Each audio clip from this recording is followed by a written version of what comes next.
Our political correspondent John Turnbull reports. Max Madden wanted an independent public inquiry.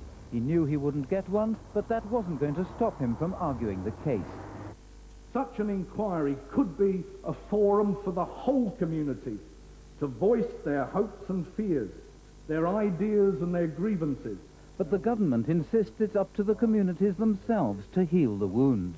But unless the people of Bradford feel that they own some part of the solution to their difficulties, then the chances of coming to a conclusion which means anything and can be accepted by all is that much more difficult to achieve. This debate was serious, thoughtful and concerned, and at least some of those voices in Bradford have had a brief hearing through the mouths of their MPs. Well, that's all from Look North this evening. We're back again tomorrow morning with the first bulletin of the day at 6:25. Good night. In a minute, BBC 2's Troubleshooter, Sir John Harvey-Jones, concludes his return to some of his past work, tonight casting his critical eye over British industry. Good evening. Many eyes will be on South Africa tomorrow for the playoff, and the weather there should be fine and sunny. That's because they have a little area of high pressure. We also have an area of high pressure, a big one, and ours is stuck fast, and it's going to be with us right the way through Thursday, Friday, Saturday, and would you believe Sunday as well. Gets a bit boring in a way, doesn't it? But the weather's not going to be boring because it should stay fine and dry just about everywhere. Good chance to set your barometer. Give it a tap tomorrow lunchtime. 30.54 inches just about across the whole of the British Isles. Back to tonight, a fine night just about everywhere. A little bit of mistiness around daybreak. A cooler night, a fresher night than it was last night. It's quite sticky in southern areas. Temperatures dropping back to 7 to 10 degrees. Tomorrow, for much of the country, it's going to be dry. There'll be a good deal of sunshine. A little bit of cloud floating across that northern part of Scotland. The odd patch coming along in other areas for a while around the middle of the day, especially across the southeastern corner there. But generally speaking, it is going to be fine and dry. Bad news is you need the hankies because it is going to be a day of high pollen counts across many parts of the country. Although breezes around the sea could keep those areas, I think, somewhat lower. They're also going to keep the temperatures somewhat lower. Not cool, admittedly 17 isn't bad, but not as high as it will be inland. A very warm afternoon to come there, 21, 22 degrees in many places. Now, we had a fair amount of haze today. We had thin, high cloud, but that will have gone.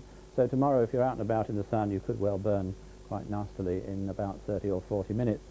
Come Friday, very similar weather, some thicker cloud, perhaps bringing some spots of rain to the far north of Scotland. Much of the country, if anything, a little bit warmer, and certainly staying dry, probably with a good deal of sunshine. Again, refreshing breezes around the coast, keeping temperatures there just a shade lower. On Saturday, it's more of the same, really. If anything, the temperature just a little bit higher, at least across southern parts of the country. More of the same come Sunday, just an outside chance by then of an odd thundery shower brushing close to the southeastern corner of England, because in the next couple of days there will be quite a few thundery showers, at least in Central Europe. That's all for now. A very good evening to you.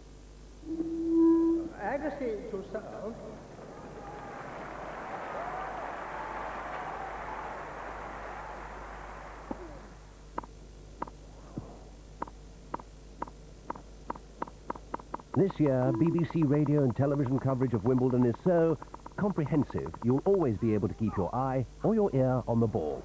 So to watch the stars or listen to them, Call yourself an umpire. You should be a comedian. there's only one service you need to return to, the BBC. Coverage starts Monday at midday on BBC 2. A series of cons by the Grifters leads to tragedy in this crime thriller in half an hour, starring Angelica Houston, John Cusack and Annette Bening.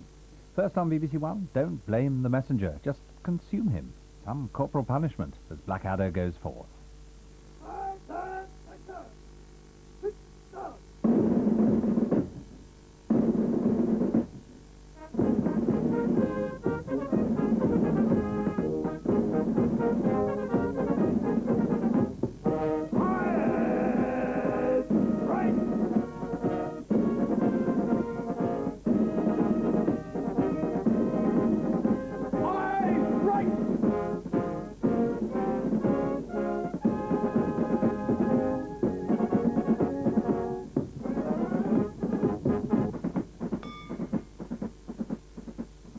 You'd like to book a table for 3 by the window for 9:30 p.m., not too near the band, in the name of Oberleutnant von Gentschler.